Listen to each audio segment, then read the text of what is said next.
Nusa Kambangan tak hanya terdengar memiliki cerita mistis dari masyarakat di luar pulau. Namun beberapa petugas mengaku kerap merasakan adanya aura mistis serta melihat penampakan sosok misterius di beberapa tempat di pulau ini. Malam hari ya, kadang kita suka kedengaran ada suara kereta jalan itu di antara hutan Nusa Kambangan dari daerah Karangtengah sampai ke Lapas Batu. Itu kedengaran sekali. Namun tidak berwujud, itu hanya suara aja dan ada suara-suara angin besar di situ. Ya kalau malam saya lagi jalan-jalan naik motor, kadang-kadang ketemu ya kuntilanak. Kalau enggak cuma suara, temu kuntilanak itu di jalan yang sekarang lagi dibangun itu di atas pohon. Kadang-kadang juga kuntilanaknya itu ikut bonceng di motor. Kuntilanaknya lagi duduk di dahan pohon. Kan dari jauh kesorot lampu motor itu di jarak jauh. Kirain apa putih-putih di atas pohon. Saya berhenti lihat kuntilanak, diem aja. Penjara peninggalan Belanda ya. Jadi otomatis seperti hal-hal mistis pasti ada. Kalau sosoknya paling ya kita nggak begitu jelas ya Mbak. Itu perempuan atau laki, yang jelas bayangan-bayangan hitam lah. Suara-suara yang aneh, orang berjalan kayak sepatu tentara gitu loh. Letaknya di pojok lapas, dekat dengan aula dalam. Iya, sering ada suara-suara atau bayang-bayangan lah, seolah ada orang berjalan atau suara-suara gitu. Kali ini, tim On The Spot ditemani oleh Pak Darsono. Beliau adalah seorang petugas lapas yang telah puluhan tahun mengabdi sebagai petugas lapas di Pulau Nusa Kambangan. Beliau mengetahui betul beberapa cerita mistis di pulau ini. Menjelang siang hari, Pak Darsono mengajak tim On The Spot mengunjungi beberapa lokasi eksekusi terpidana mati kasus bom Bali Amrozi CS yang dilaksanakan di Bukit Nirbaya.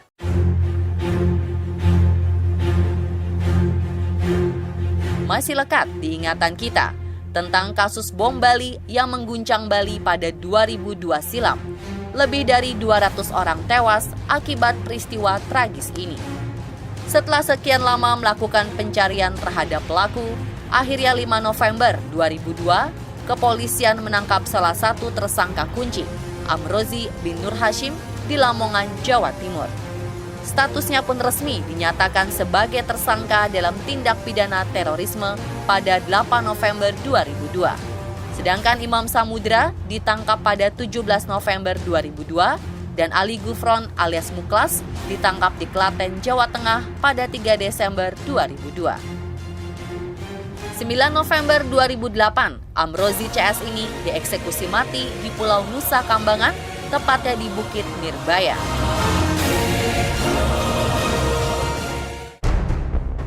Dari Lapas Batu, perjalanan menuju Bukit Nirbaya ditempuh selama kurang lebih 30 menit dengan kondisi jalan yang tidak mulus. Posisi Nirbaya berada di antara lapas terbuka dan Lapas Batu. Nirbaya merupakan kawasan perbukitan. Dulunya di tempat ini pernah berdiri sebuah lembaga pemasyarakatan peninggalan Belanda yang telah ditutup sejak 1986. Sesampainya di lokasi, ternyata Bukit Nirbaya telah menjadi hamparan hutan karet dan kelapa, serta tanaman liar lainnya, namun menjadi saksi pengeksekusian beberapa narapidana.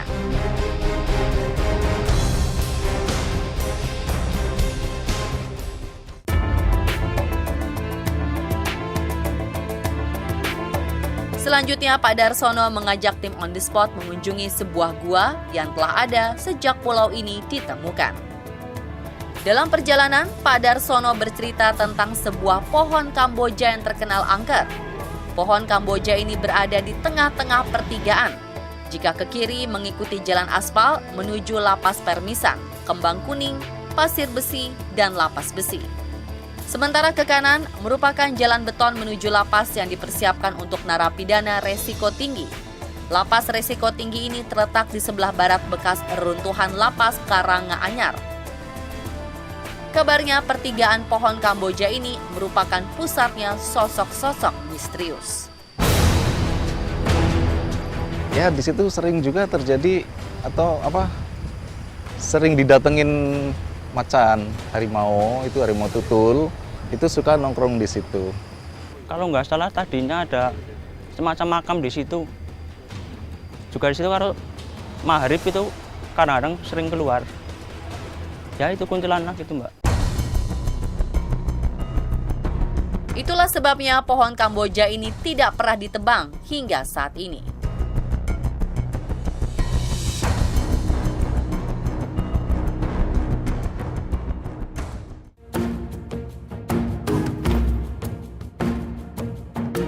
Perjalanan pun berlanjut menuju lokasi Gua Ratu. Walau terlihat berada di tengah-tengah hutan, gua ini sangat menarik untuk dikunjungi sebagai objek wisata alam. Gua dibuka untuk umum pada 1996 setelah sebelumnya sering digunakan sebagai tempat semedi masyarakat penganut aliran kepercayaan. Tidak jauh dari Gua Ratu, ke arah barat sekitar 2 km terdapat Gua Putri. Namun gua ini tidak dapat dikunjungi untuk sementara karena kondisi dinding stalagmitnya yang sangat membahayakan pengunjung. Pak Darsono menceritakan sedikit sejarah Gua Ratu dan Gua Putri. Ini sudah peninggalan dari orang-orang pendahulu saya itu. Di sini disinggahi oleh sebetulnya Prabu Pelebaas. Tapi orang Jawa kadang kebanyakan itu salah ucap. Jadi seorang ratu gitu, Gua Ratu, tempatnya ratu. Kalau Gua Putri di daerah lokasi Lapas Besi itu tempatnya seorang putri. Katakan di sini itu para prajuritnya sentralnya di sini. Kalau Gua Putri itu sebagai tempat untuk logistik gitu di Kerajaan Nusa Kambangan khususnya. Di mulut gua kami melihat beberapa batu yang mirip dengan penampakan binatang. Ini bajul. Ini bajul adalah buaya gitu, kekuatan buaya. Beliau lewat lautan gitu. Yang ini kan bajul, ini buaya ini. Ini buaya. Di sana itu ada semacam onta itu di sana tempatnya. Di sini gundukan gajah-gajah ini, tenaga gajah-gajah ini. Gua ini tampak indah dengan susunan stalagmit dan stalaktit serta banyaknya kelelawar yang berterbangan. Kami tiba di ruang tengah Gua Ratu yang memiliki panjang 4 km dan lebar 20 meter. Konon, di dalam gua yang relatif sulit dijangkau, terlebih jika musim hujan tiba ini, dimanfaatkan sebagai tempat pembantaian pada zaman G30 SPKI. Hal ini tentu menambah kesan angker. Legenda gua ini dipercaya sebagai pusat kerajaan gaib. Menurut penuturan Pak Darsono, di sekitar ruang tengah gua ini dulunya sempat dijadikan tempat semedi bagi masyarakat penganut aliran kepercayaan. Dan setelah dibuka untuk umum di tahun 1996, tak nampak lagi orang-orang yang melakukan semedi. Untuk itu, terdapat beberapa larangan tak tertulis untuk setiap pengunjung di gua ini, yaitu larangan melakukan perbuatan sembrono untuk menghindari hal-hal yang tidak diinginkan. Di tengah sulitnya kaki kami menginjak tanah basah yang licin karena hujan dan lumut, kami menemukan ribuan binatang seperti belatung. Menurut Pak Darsono, kemungkinan binatang-binatang ini muncul karena dulunya gua sempat digunakan sebagai area eksekusi para pemberontak. Di ujung gua terdapat lubang besar di sisi kanan dan kiri gua yang merupakan tempat masuknya cahaya ke dalam gua. Warga sekitar menyebutnya dengan jendela gua. Jendela kanan kiri sebagai pengudaraan, bangunan alam, bukan dibangun oleh manusia, alam.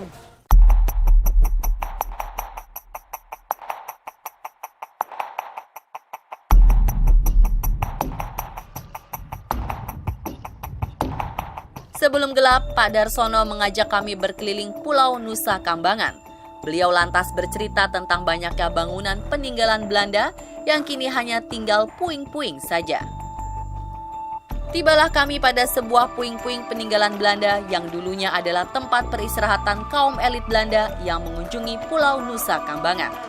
Dari puing-puing ini terlihat, dulunya bangunan ini merupakan sebuah rumah yang sangat megah dan dikelilingi hamparan pohon cemara sebelum menjadi semak-semak pohon tinggi dan tua. Bangunan ini dibangun sekitar tahun 1810 saat Belanda memutuskan untuk menjadikan Pulau Nusa Kambangan sebagai pulau penjara. dibangunlah penjara Nirbaya dan penjara Permisan. Pesanggrahan ini dulunya dijadikan sebagai tempat peristirahatan atau tempat singgah. Kami pun penasaran dengan sisi lain bekas rumah Belanda ini. Ternyata tepat di samping rumah tua ini terdapat beberapa situs berupa pahatan-pahatan. Menurut Pak Darsono, belum diketahui secara pasti mengenai situs-situs dan cerita di dalamnya hingga saat ini. Namun sebagian situs dipercaya menceritakan tentang kisah Rama dan Sinta.